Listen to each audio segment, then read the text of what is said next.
네, 오늘 스마일에서의 첫 번째 주제는 무치아 환자의 치과 치료에 대해서 알아보도록 하겠습니다. 도움 말씀 좀 주실 김경록 원장님 화면으로 만나보시죠.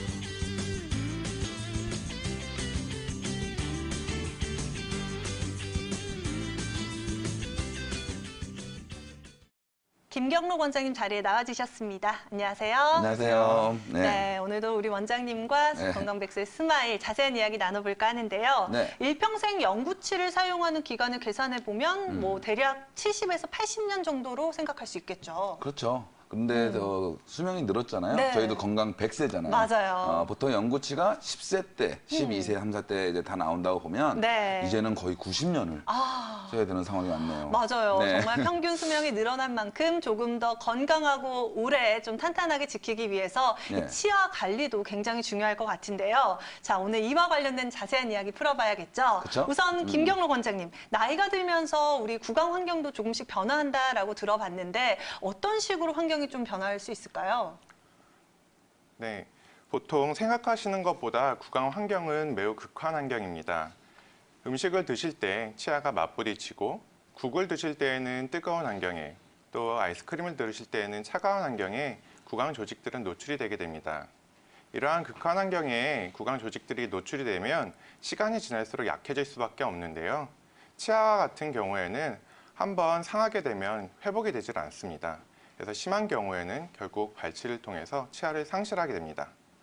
이렇게 치아가 한두 개 정도 상실하게 되는 환자분들은 크게 생각 안 하시는 경우들이 있는데 치아를 상실했을 경우에 바로 회복을 하지 않으면 치아가 맞물리는 교합이 붕괴되거나 혹은 다수치아가 빠져서 결국엔 무치약이 되는 상태를 보실 수 있습니다. 네, 네, 정말 뭐 아이고. 한 번 상하게 된다면 회복하기 어렵다라는 말이 가장 네. 좀 귀에 들어왔는데 네. 박사님 그렇다면 좀 어떤 원인들이 치아를 좀 뺏어가고 앗아가는 건가요? 일단 크게 보면은 충치, 그다음에 사고, 그다음에 잇몸 질환을 들 수 있을 것 같아요. 근데 네. 이제 충치와 사고는 보통 젊은 연령에서 치아를 상실하게 되는 원인인 것 같고 네. 이제 나이가 들어가면서는 보통 잇몸 질환으로 치아를 상실하게 되는 경우가 많은 것 같습니다. 네, 정말 잇몸에 염증이라든지 관련된 질환이 있다면 아무래도 치아에 영향을 주는 만큼 이가 우수수 빠질 수 있다라는 이야기인 것 우수수, 같은데요. 예. 생각만 해도 좀 무서운데 예. 김경록 원장님, 그렇다면 치주 질환에 의해 치아가 상실되는 과정, 어떤 진행 단계로 치아가 사라질 수 있는 건가요? 네, 말씀하신 것처럼 노년층에서 치아를 상실하는 가장 큰 원인은 치주 질환입니다. 흔히들 풍치라고 말씀하시는데요. 모식도를 보시면 맨 왼쪽 보시면은 잇몸에 염증이 있는 것을 볼 수 있습니다. 이 초기 단계의 치주 질환에서는 잇몸에 염증이 한정되어 있어서 치료를 적절히 받으시면 치아를 건강하게 다시 사용하실 수 있습니다. 하지만 이 단계를 놓치게 되면 치주 질환은 점차 잇몸뼈까지 진행을 하게 되고 잇몸뼈는 녹아서 치아는 흔들리게 됩니다.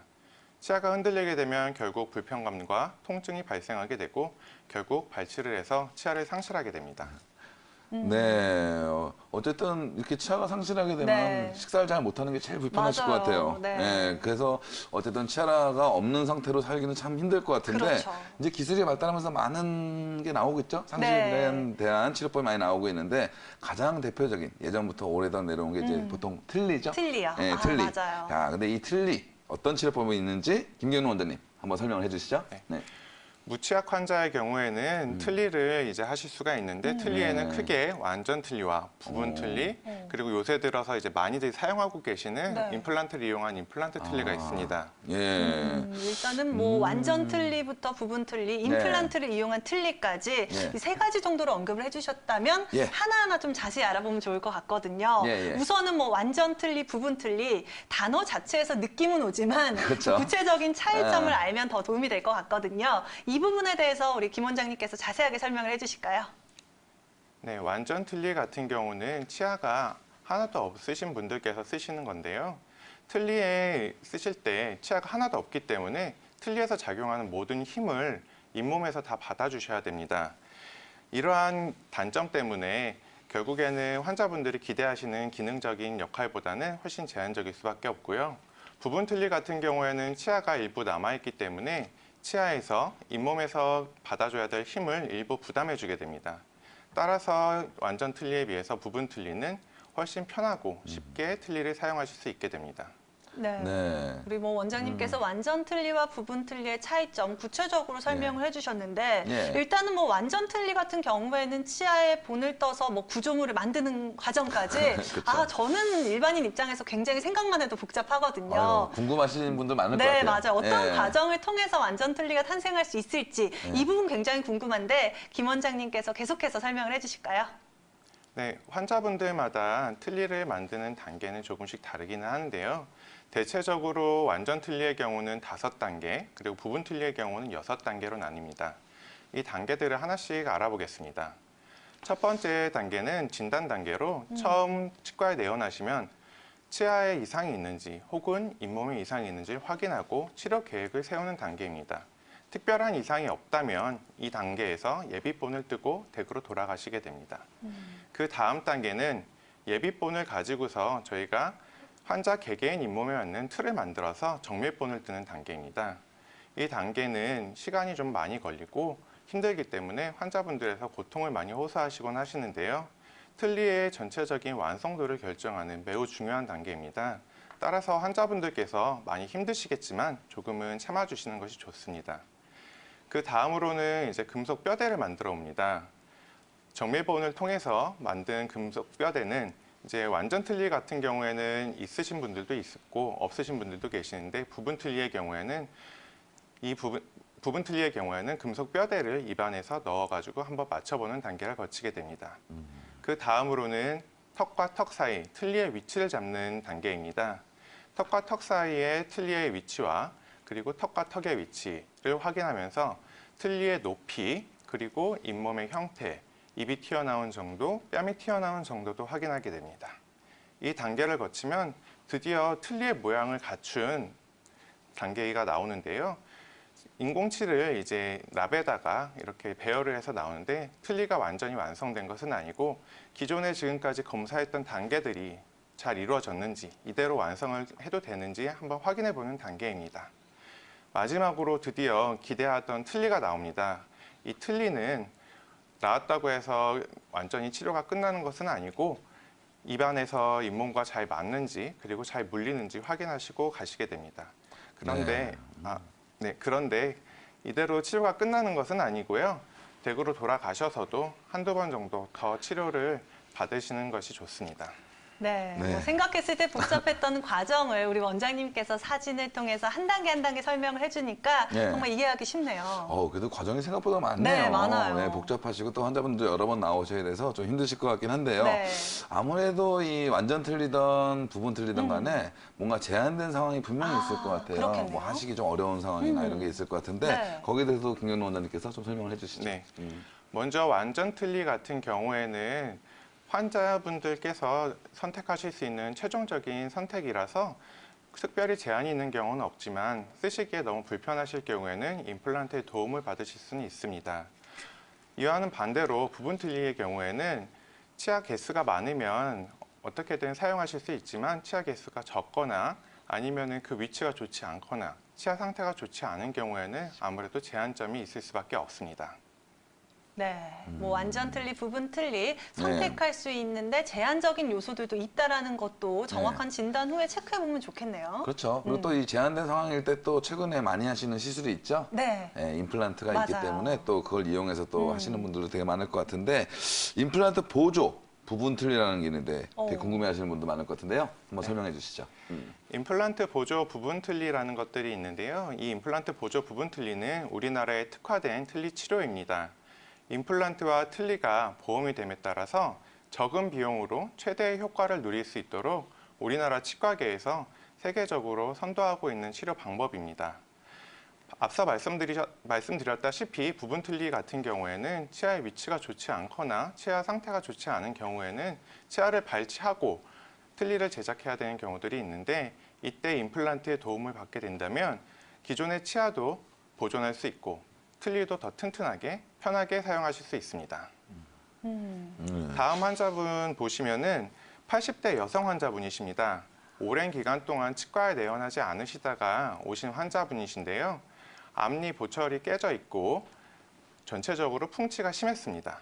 그리고 기존에 있는 보철물 하방으로 충치도 심하셔서 다수의 치아를 발치하셔야 되는데요. 특히 아래쪽 같은 경우에는 치아를 다 발치하고 나면 왼쪽에만 치아가 2개만 남게 돼서 틀니를 하시기에 굉장히 불리한 상황이었습니다. 그렇기 때문에 이 환자분께는 오른쪽에다가 보험 임플란트 2개를 식립을 하고 좀 더 틀니를 보강해서 쓰시는 것을 권유드렸고, 이렇게 임플란트 보조 틀니로 더 편하게 틀니를 사용하실 수 있었습니다. 네, 네. 이렇게 뭐 80세 환자분의 사례까지 살펴봤고요. 네. 임플란트를 치료를 받고 나서 전과 후 예후를 좀 비교해 보면 좋을 것 같거든요. 네. 원장님 준비된 사진과 함께 설명 부탁드릴까요? 네, 임플란트 틀니를 하시게 됐을 경우에는 예후는 당연히 더 임플란트를 가지고서 틀니를 만들었을 경우에 더 좋을 수밖에 없습니다. 왜냐하면 치아만 가지고서 틀니를 했을 경우에는 그 치아에서 잇몸이 받아줘야 될 힘을 나눠서 받아주게 되는데, 임플란트를 추가적으로 식립을 하게 되면 그 임플란트에서 추가적으로 힘을 더 받아줄 수 있어서 하나하나마다 받아주는 힘의 양이 줄어들어서 더욱 편하게 쓰시기 때문에 더 오래도록 사용하실 수 있습니다. 네, 네, 환자분들께서 조금 더 편하게 오래 사용할 수 있다는 사실 참고하시면 도움이 될 것 같은데요. 네. 자, 이렇게 임플란트 보조 부분 틀니에 대해서 알아봤다면 이번에는 임플란트와 틀니의 컬래버레이션이라고 할 수 있을까요? 네. 임플란트 틀니에 관해서 알아보면 좋을 것 같은데 원장님, 이건 어떤 건가요? 네, 기본적으로 틀니는 잇몸 위에 놓여져서 사용하게 되는데요. 흔히들 저희끼리는 물 위에 떠 있는 배의 틀니를 비교하게 됩니다. 물 위에 떠 있는 배는 힘을 가하면 힘을 가하는 대로 움직일 수밖에 없는데, 틀니 역시 힘을 가하면 힘을 가하는 대로 잇몸 위에서 움직이게 됩니다. 틀니를 사용하시는 분들께서 많은 불편감들을 호소하는 게 바로 이 움직임 때문인데요.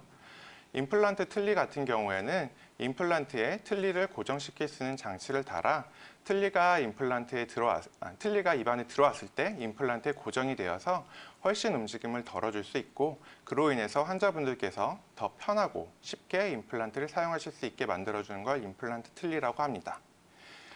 다음 보시는 사진에서는 아래에 치아가 3개만 남아 있으신 환자분이셨는데 풍치가 심해서 이걸 모두 발치해야 되는 상태였습니다. 그런데 이 치아를 다 발치하고 나면 잇몸뼈가 너무 많이 남지 않을 것이라고 예상이 되어서 임플란트를 식립하고 또 뼈이식을 동반해서 더 좋은 환경을 만들어서 임플란트 틀니를 해드렸습니다. 그 결과 더 편하게 임플란트 틀니를 오래 사용하실 수 있었습니다. 또한 임플란트 틀니는 아래턱에만 국한된 게 아니라 위턱에서도 사용하실 수 있습니다. 위턱의 경우에는 잇몸뼈가 많이 부족한 경우, 혹은 틀니를 조금 더 튼튼하게 쓰시고 싶으신 경우에 하실 수 있는데요. 다음 사진을 보시면 이분 같은 경우는 위에 치아가 많이 있는 것처럼 보이지만 모두 풍치에 심하게 이완되어서 잇몸뼈가 뿌리 끝까지 녹아있는 상태였습니다. 그래서 남아있는 치아를 모두 발치를 하고 그 후에 임플란트를 5개를 심어서 여기에 틀니를 연결해서 더 편하고 튼튼하게 틀니를 사용하실 수 있었습니다.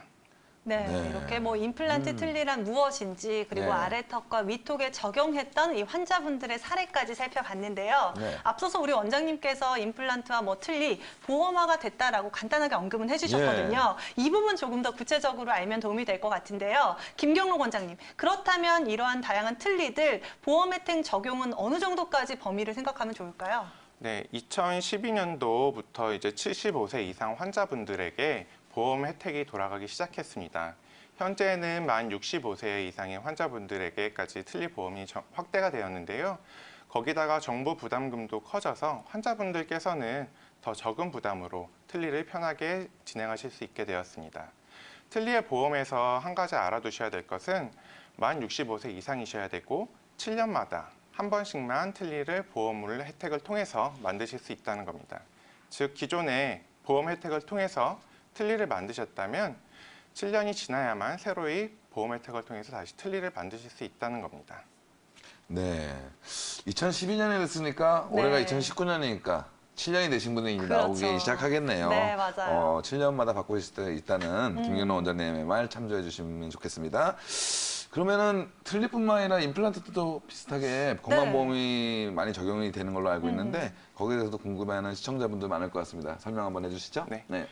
임플란트의 경우도 틀니와 크게 다르지는 않은데요. 만 65세 이상이어야 된다는 나이 조건은 같고 대신에 평생 동안 2개의 임플란트에 대해서만 건강보험 적용이 됩니다. 거기에다가 이제 임플란트를 식립해야 될 턱에 기존에 치아가 있거나 혹은 치아 형태의 임플란트가 있어야만 임플란트를 건강보험 혜택으로 식립하실 수 있게 되었습니다.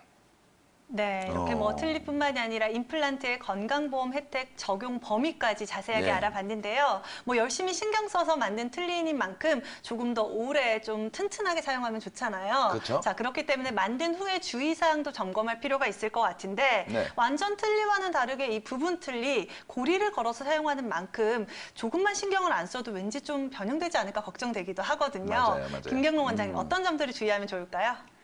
네, 틀니가 우리가 생각하는 것보다 훨씬 약합니다. 앞서 말씀드렸듯이 금속 뼈대에 플라스틱 재질 같은 것을 덧대어서 만드는데요. 그렇기 때문에 깨지기가 굉장히 쉽습니다.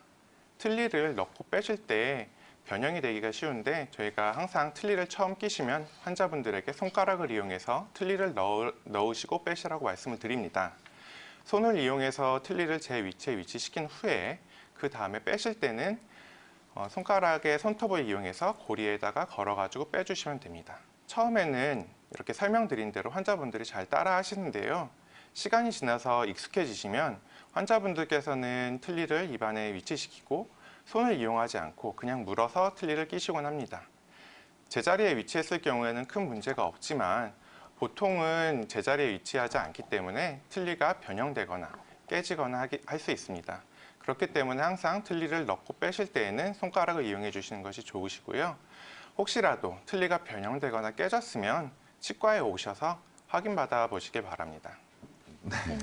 진짜 환자분들 중에는요, 네. 틀니에 이제 익숙해지신 분들은 이렇게 던지시는 분이 있어요. 던져서 아, 딱 하고 정말요? 혀로 이렇게 딱 고정시키시고 아. 이러시는 분들 되게 많은데 네. 김경남 원장님 말씀대로 손으로 꼭 하시는 거 기억해 주시기 맞아요. 바랍니다. 그리고 또 변형이 왔다 그래서 집에서 무리하게 그렇죠. 조절하기보다는 네. 변형이 왔을 때 딱 치과를 방문하는 게 그럼요. 조금 더 먼저 돼야 될 것 같고요. 네. 주의사항 알아봤는데 저는 한 가지 더 궁금한 게 이 틀니 자연 치아처럼 아무 음식이나 뭐 딱딱한 거 막 먹을 수 있는지 이 부분 궁금하거든요. 그러시겠네. 김경록 원장님, 음식에는 제한이 없을까요? 네, 아무래도 네. 틀니를 가지고 계신다고 하면 자연 치아와는 다를 수밖에 없습니다. 네. 자연 치아가 가지고 있었을 때에 비해서 틀니를 사용하시면 그 씹는 힘은 5분의 1에서 10분의 1 정도로 줄어든다고 알려져 있습니다. 그래서 틀니를 새로 하시고서 내가 내 치아가 생겼으니까 자연 치아가 있었을 때처럼 잘 씹을 수 있겠지라고 생각하시면 절대 안 됩니다.